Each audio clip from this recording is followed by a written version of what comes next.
All right. Welcome, everybody. I hope everybody had a wonderful Thanksgiving break. Not long enough. We have the pleasure to have with us today Dr. David Stuckler. David is a professor of political economy and sociology at the University of Oxford and a research fellow of the London School of Hygiene and Tropical Medicine. He has or directs a WHO collaborating center on social protection and governance for health. He has written over 200 publications, has 2 books. I tried to buy one of them today and I couldn't.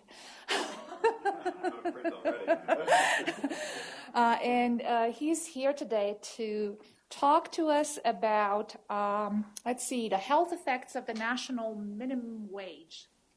Very relevant conversation. David?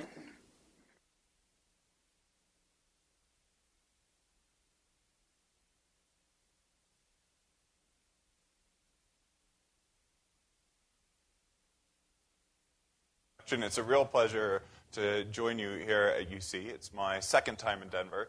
The last time was for American Public Health Association, and it's nice to see faces of some friends and some colleagues from there, and also one here all the way from London. It's a pity we have to go all the way to the U.S. to meet. I'm really happy to talk about some of my research because as an American living in Britain, I've been called to talk about Donald Trump's election and what that means for public health.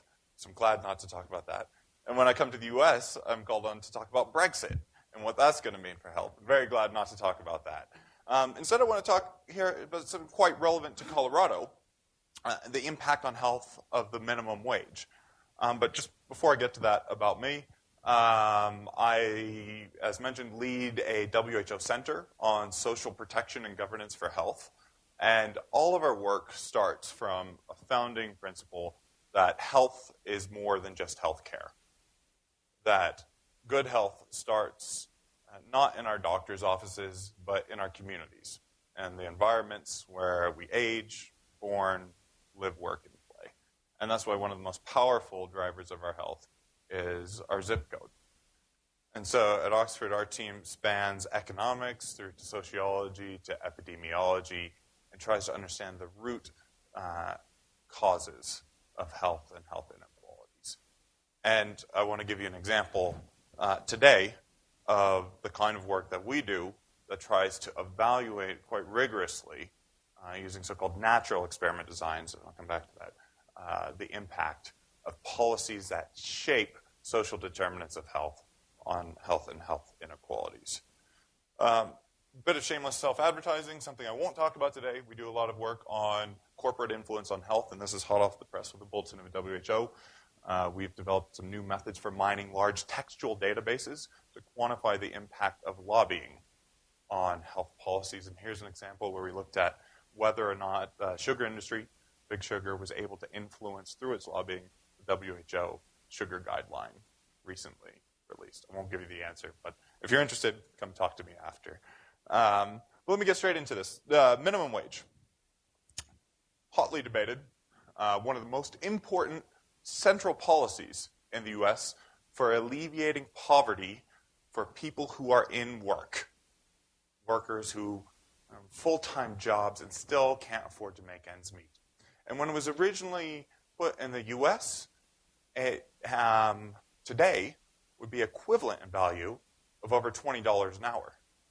But it's steadily eroded over time due to inflation. And this is a phenomenon sociologists like to call policy drift, that the policy might have passed at one point in time, but just steadily, as political winds change, lost track with its purpose.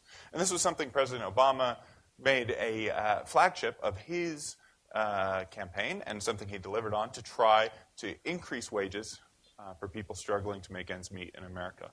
And at the federal level, he was able to act on it by boosting the minimum wage for federal contractors to $10.15 an hour. And one of the last efforts he's been able to organize was to try to get the minimum wage up to $15 an hour, and a bill that's making its way through Congress. I'm not holding out a lot of hope that it will get through.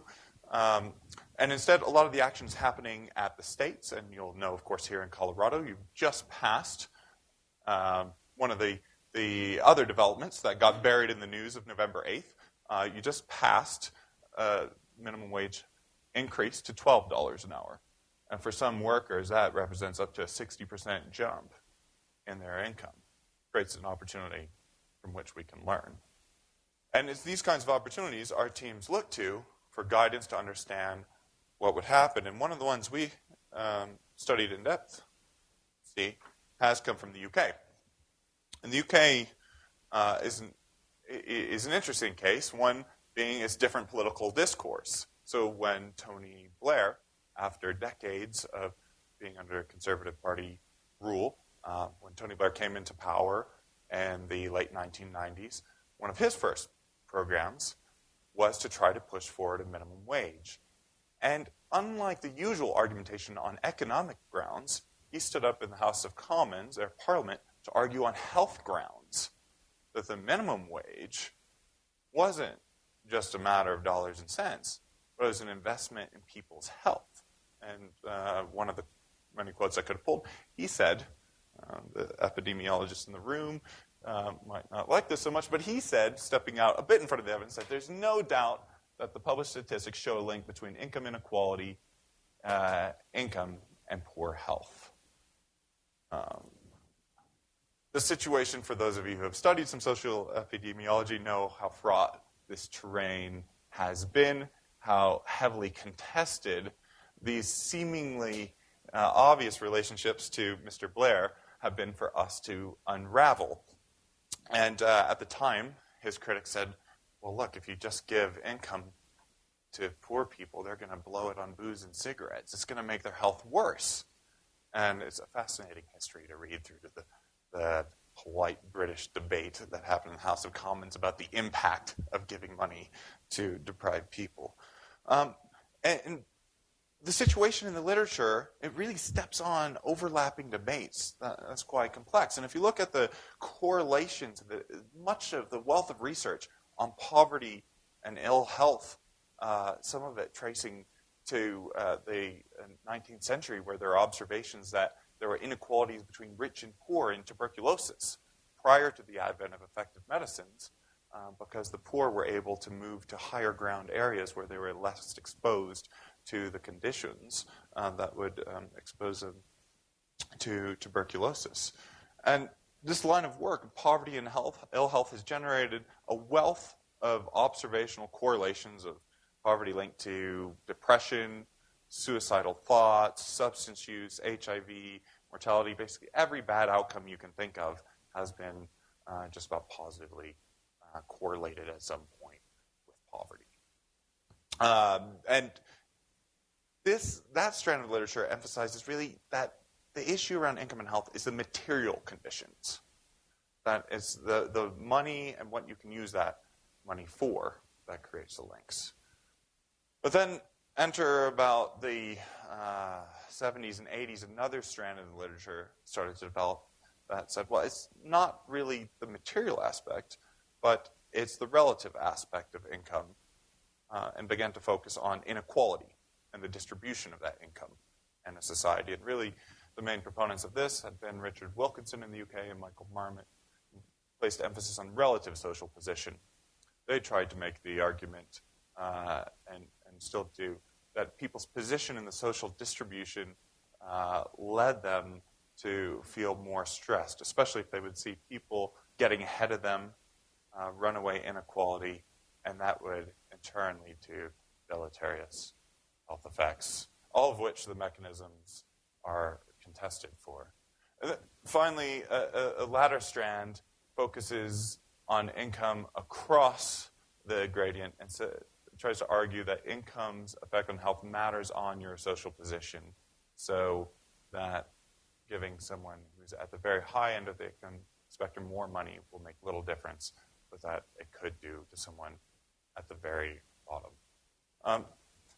But all of this, again, is really unclear and not well fleshed out. The latest systematic review that was done just 2 years ago on income and health concluded that there's yet to be conclusive evidence that increasing incomes would improve or worsen people's health.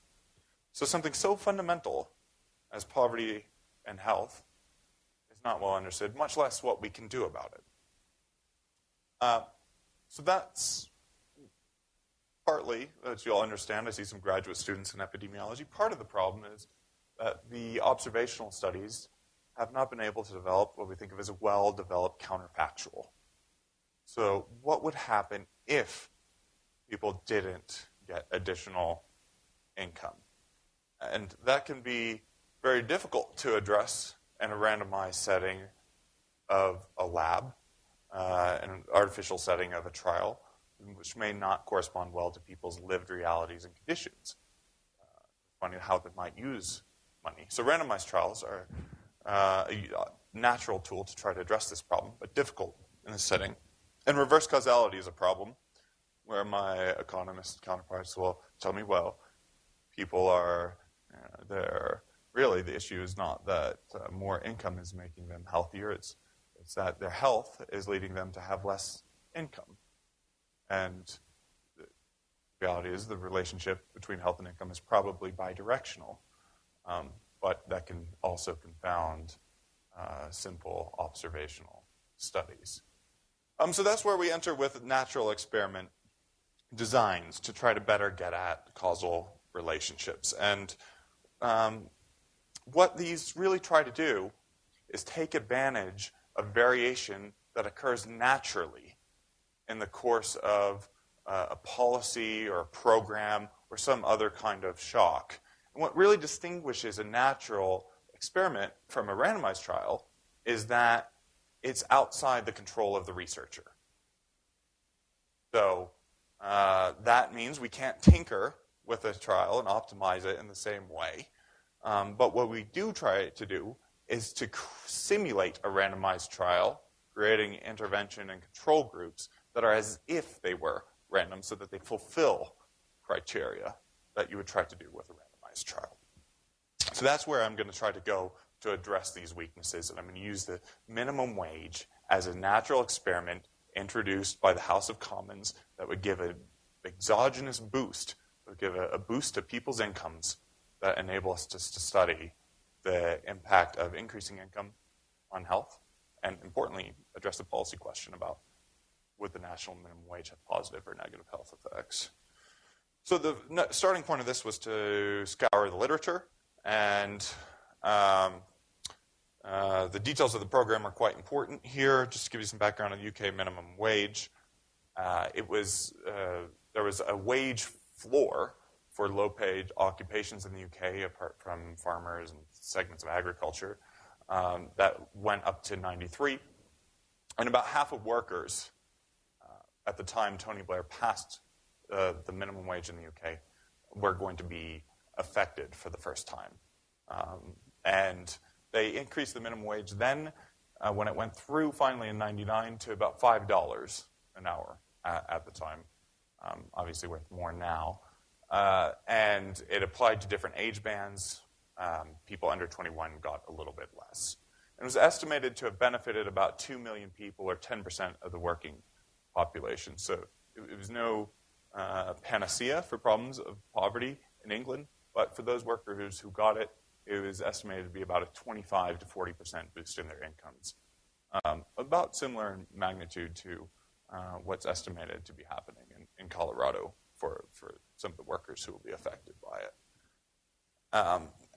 And so these details about the policy are really quite important, as I'll continue to show.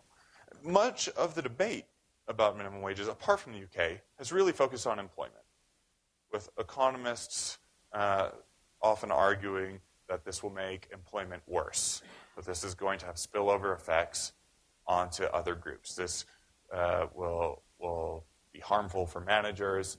And the UK is an interesting case because when it was looked at in detail by economists, they found no adverse employment effects. They didn't find spillovers.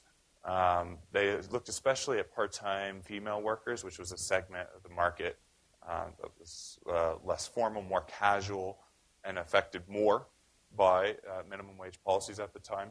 and didn't find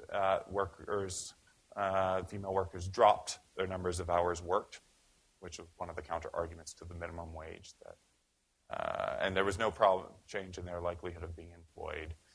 Overall, because it affected 9% of the working population, it didn't make a big dent in income inequality, which enables us to kind of block out that pathway as one of the main mechanisms being studied in this policy. The only study that I found from the U.S. was one that found higher minimum wages reduced unmet healthcare needs. Those are situations where people say they're unable to get healthcare they think they need because they can't afford it. And that was intuitive. What was there on health status was virtually non-existent. And so in thinking about this from an epidemiologic perspective, there could be a range of effects, from those ones of people having more money and spending it on booze and cigarettes. You could equally argue that they might spend less. There are countervailing hypotheses. It's not clear. Short term, we would anticipate a reduction in people feeling like they are having difficulties making ends meet, getting by. That could reduce financial distress and alleviate some psychological symptoms of depression. Others have speculated it might lead to more physical improvements, such as reductions in blood pressure associated with lower stress, and so on. And we're going to test this out. So what we used is the British Household Panel Survey, longitudinal survey, where we were able to track 10,000 individuals from before and after the intervention came into effect. And what we're going to end up doing, though, to really hone in on this national experiment is carve this down to groups that we're interested in. So to place a lot of demands on the sample. So you'll recall from the design of the policy, there was a different threshold for people who are over age 22 and below. So we're going to focus on people above age 22, so they have similar exposure to the intervention. We're also going to kick people out of the sample who are over age 60. There are other issues with retirement that we don't want to grapple with here. So we really want to focus on the labor force who would plausibly be affected. And we put in the condition they had to be in work at the time, working at least 1 week in the formal sector, getting paid. It's important to focus on the dates of the survey because the policy goes into effect April 1999. And so we have 98 to January 99 as the first wave. Before that's pre-intervention. And after September 99, just after it comes into effect and workers would see a difference, got the next wave going forward. A real strength of the British Household Panel Survey is income is verified in about 1/3 of cases. This is important, and it's important in a lot of epidemiologic studies because especially men tend to over-report a number of things, including their income. So they went and actually checked pay stubs. And that makes the economists love British Household Panel Survey because of the strength of the income data. And one of the intermediating factors we think is financial strain, and has a range of questions on financial strain. The one we focus on is a question of how well are you managing financially these days, scaled from the worst being extreme difficulty getting by to finding it very easy to get by. Then for health, what we used, fortunately some psychiatrists were involved in the design of the British Household Panel Survey, and they got in a module of a general health questionnaire, which in the UK is used as a rapid screening tool at GP clinics for probable caseness for depression, and includes a 12-item questionnaire of a range of yes-no type questions, such as 2 specific components we'll focus on. Do you feel constantly under strain, more than usual? Do you feel unhappy or depressed, and similar? So this questionnaire has been a clinically validated predictor of caseness for depression, and so it's been widely used in mental health literature and psychiatric epidemiology, so not breaking any ground on that measure. We also have self-reported depression. That's fraught with some difficulties. We included it in our analysis, but it's not our main measure. In general, men tend to underreport it. Women tend to report much higher depression than men. That's more complicated, but we included it. The other thing we're going to do that's sometimes less commonly employed in epidemiology but is important is conduct so-called placebo tests or falsification tests. So we're going to try to look at, so in the way when we typically test hypotheses, we might hypothesize an effect and look to see if we detect it. We're also going to see if things we don't anticipate would happen. Do we not see things we don't anticipate? Epidemiologists might think of it as a sensitivity test. And so hearing difficulties is something we don't think should fluctuate in the short term. So we're going to use that outcome as a falsification test here.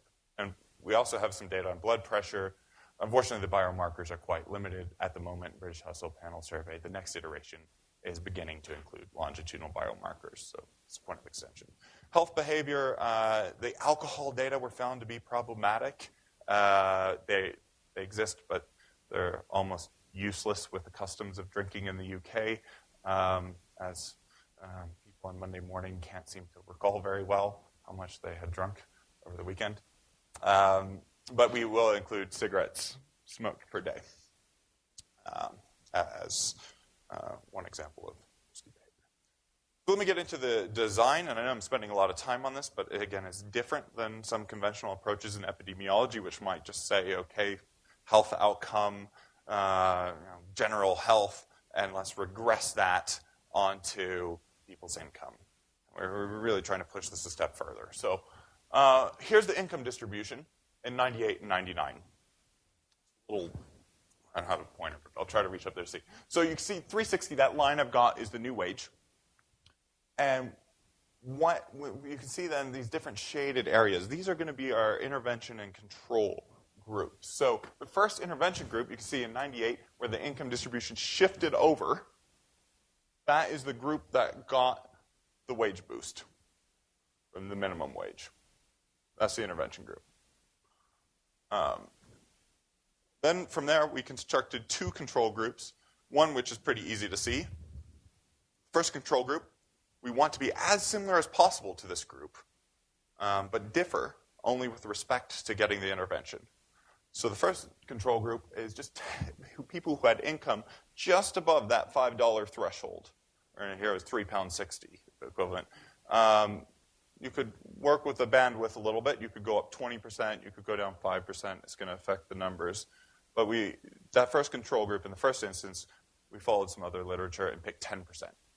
If we go too far, they start to be too dissimilar to be a fair comparison. Go too close, and the numbers get too small in the sample. Now, the second control group you may be wondering about, and this is relevant to Colorado as well, this is a group of people who should have got the minimum wage, but they didn't get it because their firms decided to cheat. It wasn't very well enforced, and there was a fine if managers didn't pay the minimum wage, but it was not well regulated, and anyway, it was thought there was a delay in the knowledge spreading. At the time, workers themselves were unaware that the policy had gone through, and they were entitled to an increase in income, remarkably.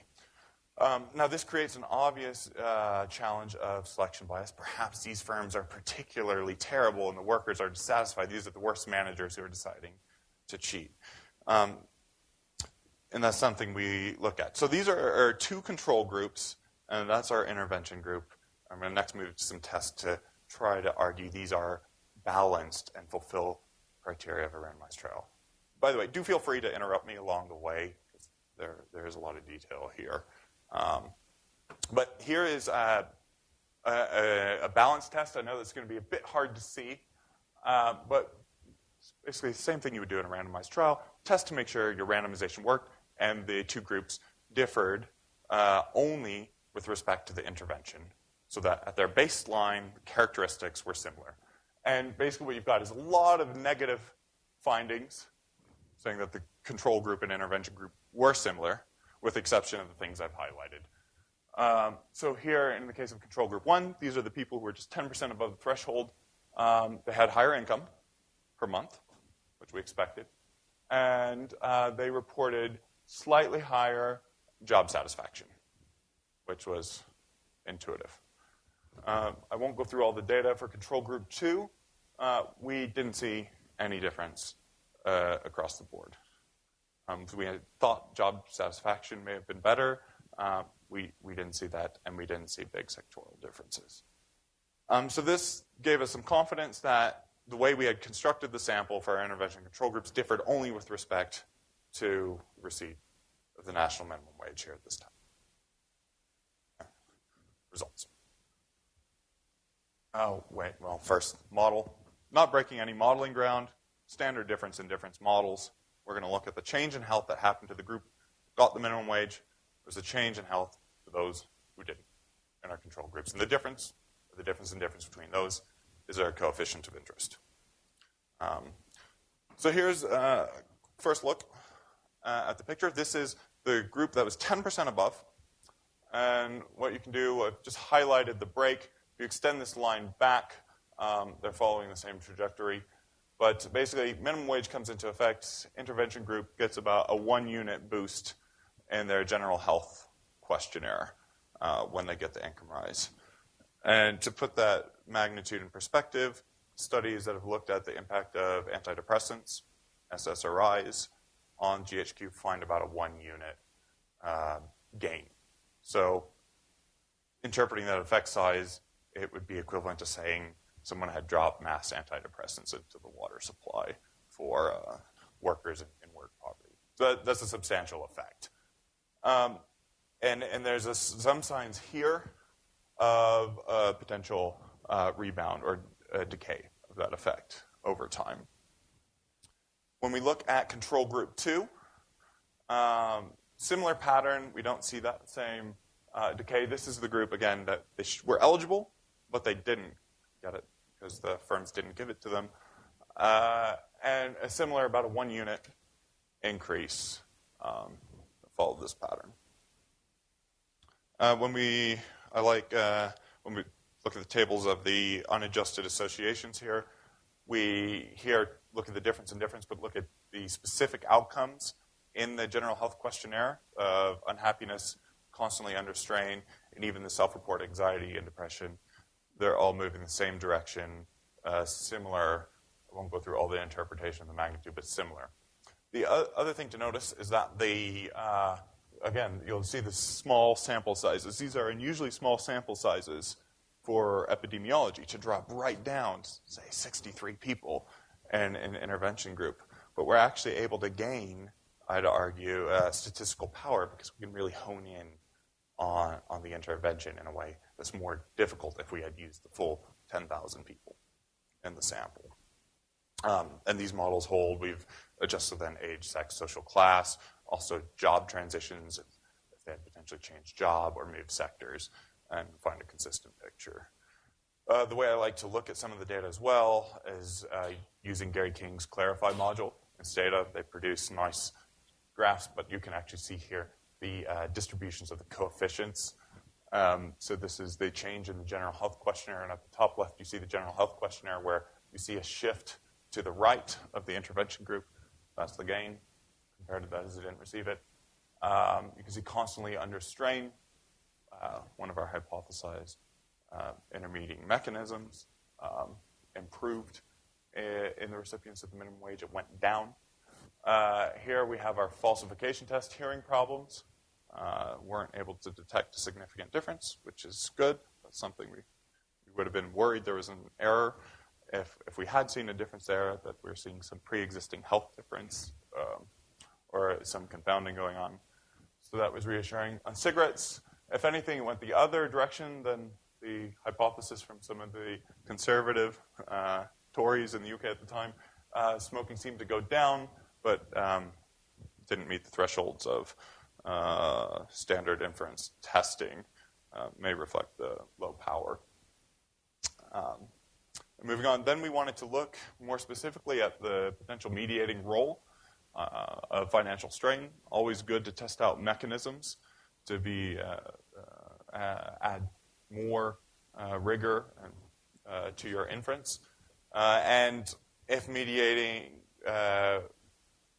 was happening through financial strain as one of the major factors, we should see our estimate of the intervention attenuate after we adjust for it, and that's what we saw.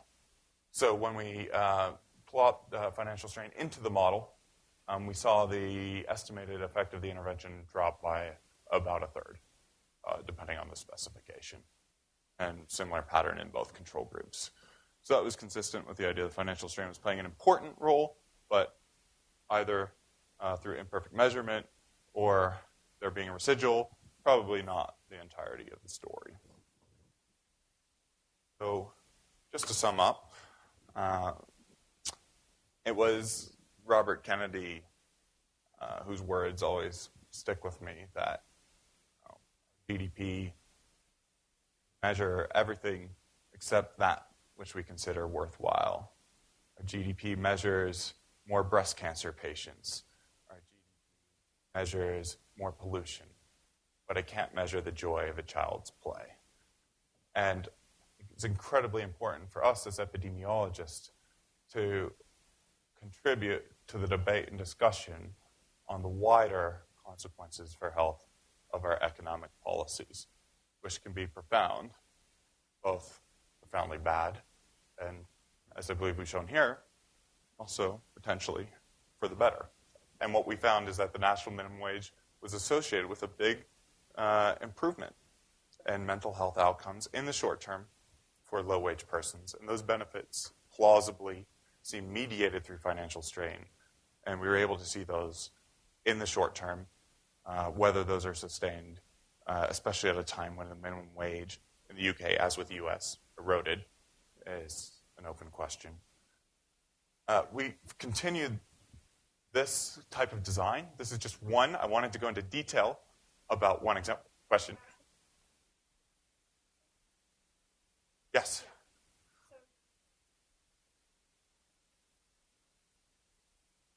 Yes, and I went through it very quick. I'm not showing the result here. We didn't see an effect.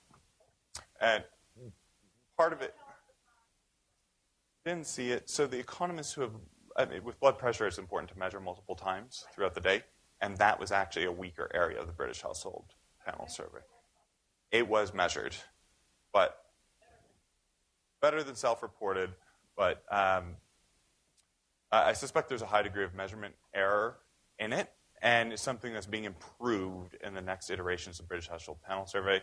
And one of the reasons this kind of work linking economic policy and health data isn't done is the difficult challenge that we face with the economists want detailed identification of income, and as epidemiologists, we want really detailed identification of the health data, and there are relatively few data sets that can convincingly do both. Yeah.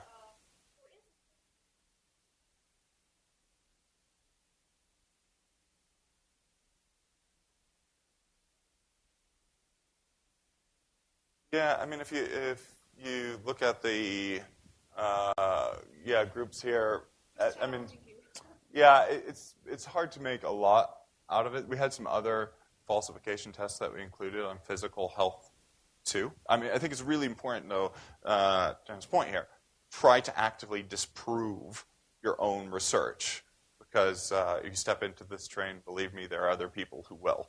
I mean, I think the hearing problems, again, being self-report, wider confidence intervals, and again, that intervention group, we're down to 63 people. So I should say also, when we replicate the design using conventional observational epidemiology methods, we actually end up with a higher effect size than what we found in our study. So using this design actually shrunk the estimated effect size, suggesting there was potentially some unobserved confounding in just the standard framework. Yeah. I've just got a couple slides, but go ahead.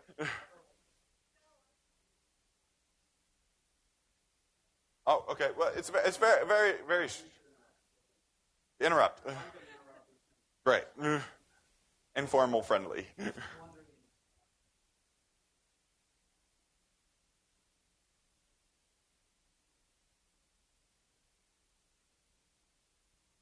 Yeah.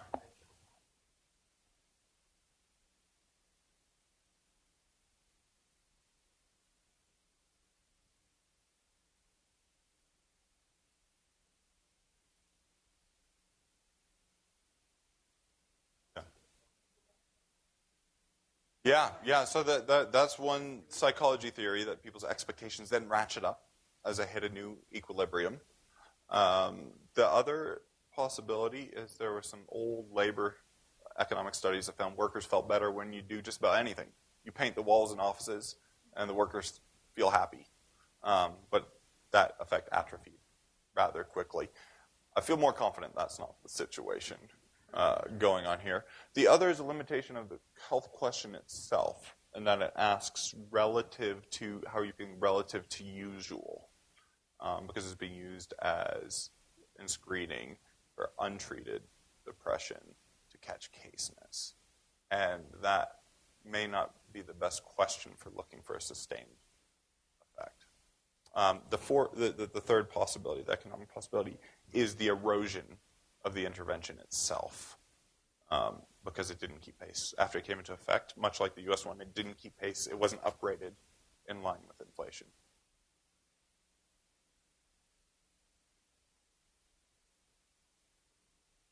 So I feel confident that they represent well, in small numbers, they represent the other groups at that point in the income distribution. There are some signs that the people who are lower in the income distribution stand more to benefit from the intervention. So I don't think we could generalize to higher points in the income distribution. And of course, other countries, different situation. I think it's plausible that you might see in Colorado similar benefits to mental health. But you're having a natural experiment that's starting now and over the next 3 years as minimum wages go up to $20.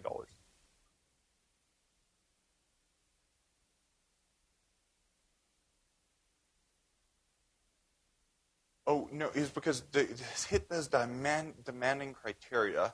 And if you took one of your nutrition surveys and really tried to narrow the income band down of people working but on low wages, it really shrinks the sample right down, because we really want to isolate those who got the effect. And as I mentioned before, it's only 10% of the working population who got the effect. So even very crudely, looking at a sample of 10,000, of those, that's not even the working age population is going to end up being around, I think it was 6,500, 7,000, and you just really start right down from there as you make restrictions to capture the exposure to the intervention. But it wasn't one of attrition over time of the sample, which was something remarkably high, around 9% in this case.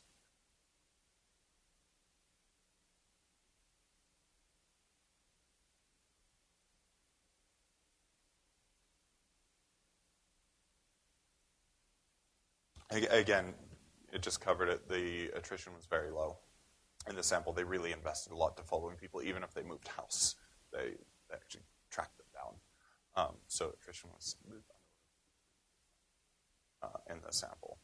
And so it's very plausible that would be a problem, but because the numbers are so small, less an issue here. Yeah.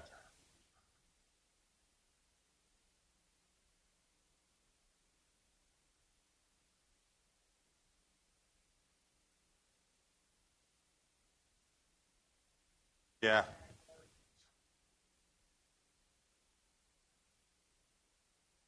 Are you interested? It'd be great, because they're a rich source of data. Unfortunately, right now they only have the first wave of collecting biomarkers, which include markers of renal function, C-reactive proteins, inflammatory markers, but still relatively crude. There's possible to get genetic data. There are blood samples available, but it takes some bolt-on funding to analysis. So it's not in the level of detail I'd like, but what makes it unique is the ability to link to rich socioeconomic information. That helps clarify. But yeah, at the moment it's a cross-section, and there's another wave going forward now. So in about 2 years' time, will be the first longitudinal wave of data with it.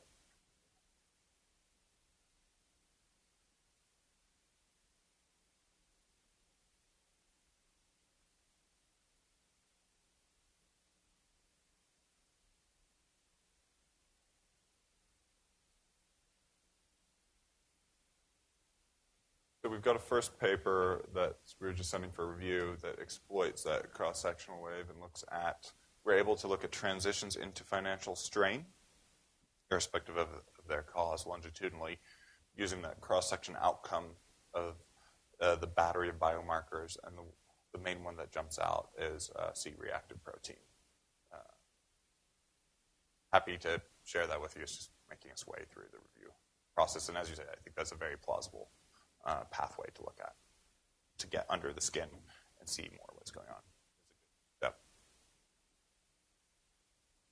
All right, let me continue. So where we're going, this is just, again, one detailed example of a wealth of studies that we're doing in this area. Today I've learned a lot about some of the cuts that have happened in Colorado to public education and other areas that are major social determinants of health.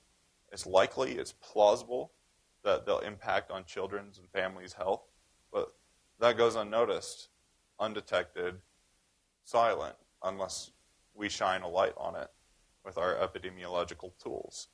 And that's what we've been trying to do in Europe.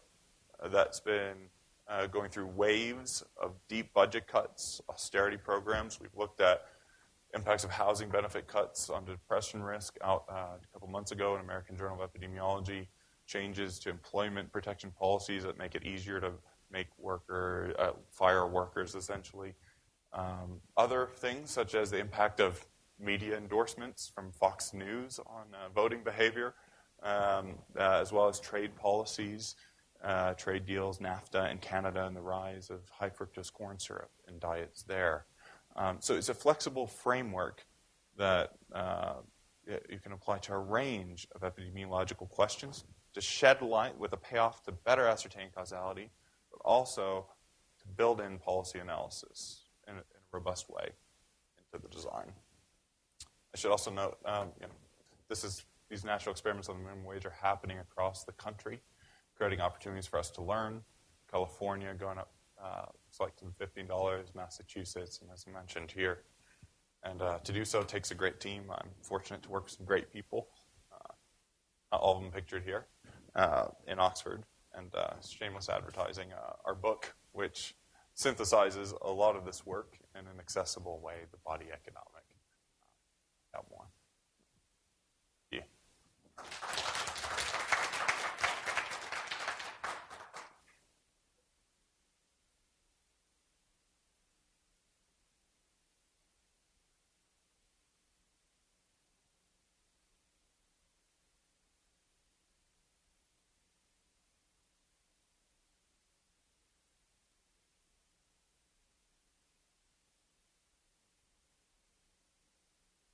Yeah. Yeah, so this gets into a very contentious area of work in economics known as fiscal multipliers. It basically amounts to following the money. And so there are arguments now that there are economic benefits to the minimum wage because it effectively distributes more money to workers who spend it in the real economy rather than on foreign yachts or other goods where the money flows out of the economy. And so some economists noted in a very crude association that there was faster recovery from recession in areas with higher minimum wage, invoking that mechanism of the money. I think it's important for us as epidemiologists to wade into some of those debates. I mean, you would be amazed at the degree of rigor behind some of the economic studies that drive policy. Nothing like the systematic reviews or Cochrane collaboration or other degrees of rigor that go into ours. So yeah, I think the economics is far too important to leave to economists. And I'd like to train some epidemiologists to turn their eye to challenging some of the assumptions behind our models and evidence.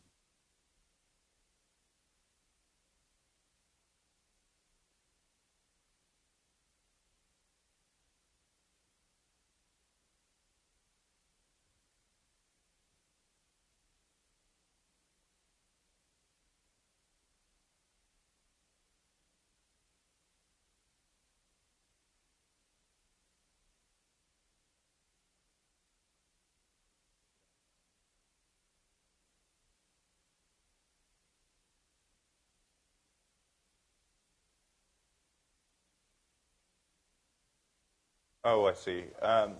Not at the similar, those precise thresholds we were looking at. Not so. And the UK also tends to have more universal, well, at the time they had more universal programs, such as universal child benefit.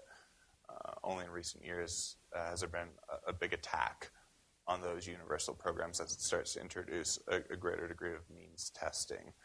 But so yes, but the main thresholds were not at the levels here. The group to whom it would apply, people on some disability support, were represented in rather, in fact, don't. Looking back in the data, we had many with that high degree of physical limitations because they had to be in work at the time. So I'd have to double check that, but as I recall, we didn't have many people with disabilities, if any, in the sample. So I think, it's a really good question, but I don't think it's a source of confounding here. But again, that's the detail and trying to, where the strength in the identification is in carving up the sample, so to rule out that possibility, because that would then potentially, that would be a feature you want to study in its own right, because you could plausibly argue that's actually an effect of the intervention that blunts the effect of the intervention if it renders them, as a result, ineligible for other supports.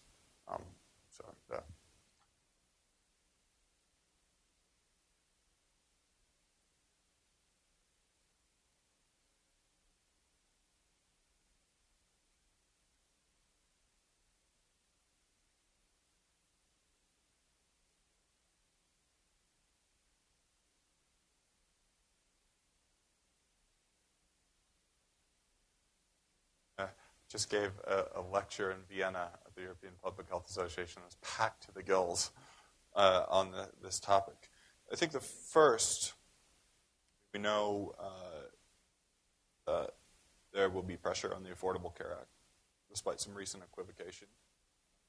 Likely, elements of it will come under pressure. Because epidemiologists, we can document and try to rapidly project anticipated effects on health of changes that are being proposed. Best we can. We know evidence is only one small part of the policy debate, but it's an area we have influence over. And certainly, I know publicly funded researcher, it's important work that engages with the big questions. So Affordable Care Act is one. And I mean, there are a range of appointments being made at the moment that have made clear a desire to weaken further already weak social safety nets in the U.S., weaken environmental policies. And what I've learned from our work in Europe is many of these policies don't have any health impact assessment attached to them. The least we can do, again, is document the potential harms and shine a spotlight on what's happening, especially to vulnerable groups who may not have a voice in the political process in the way that we can wield with our evidence.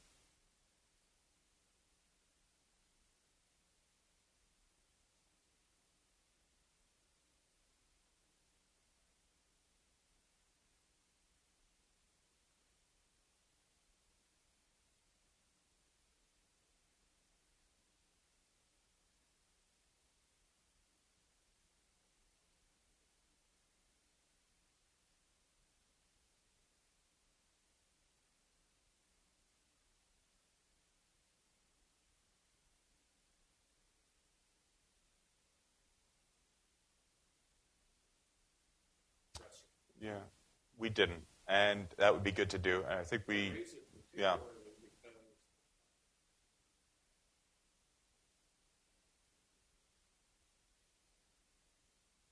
Yeah, I think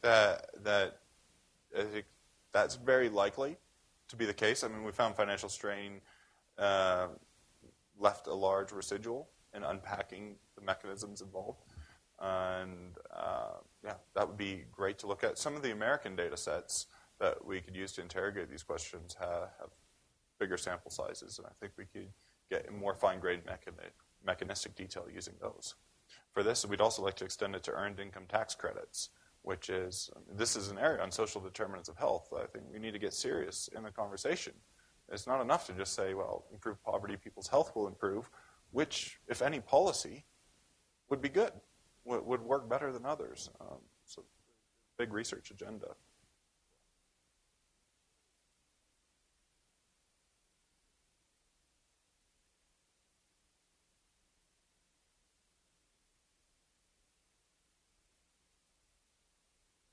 Yeah.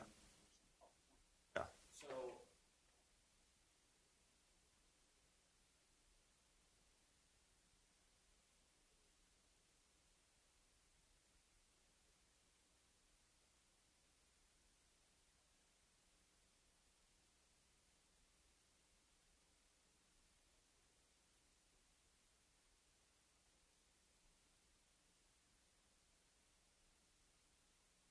Yeah, I think where we're going is looking systematically through elements of social safety nets, from cradle to grave, from early childhood development through to old age pensions, to try to understand better how can we leverage and better understand those investments we're already making to address root causes of ill health and health inequalities. And it's a wide open research agenda. So you asked, would we like to evaluate those minimum wage policies? Yes, but there's also a lot more to do. So these programs are designed to help some of our most marginalized and vulnerable groups, and we want to understand if they're working and how to improve them.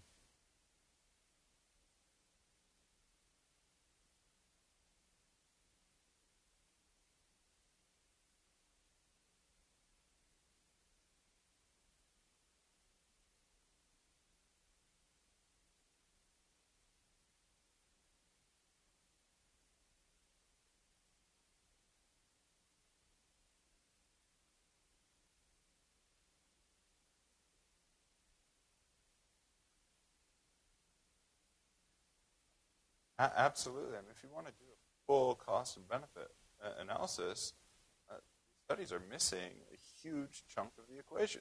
They're not looking at health and well-being and their outcomes. Now, that approach has taken greater root in the UK, expressed in Tony Blair's thinking. I see no reason why we couldn't do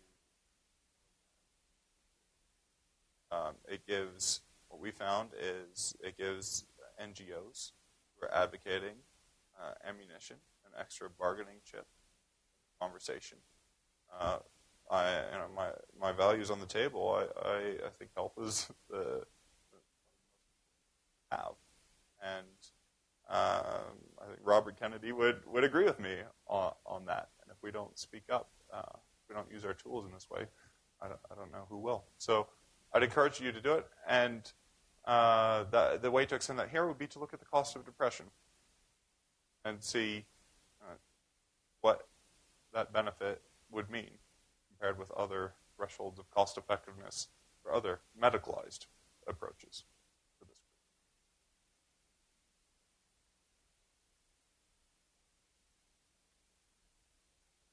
group. Thank you.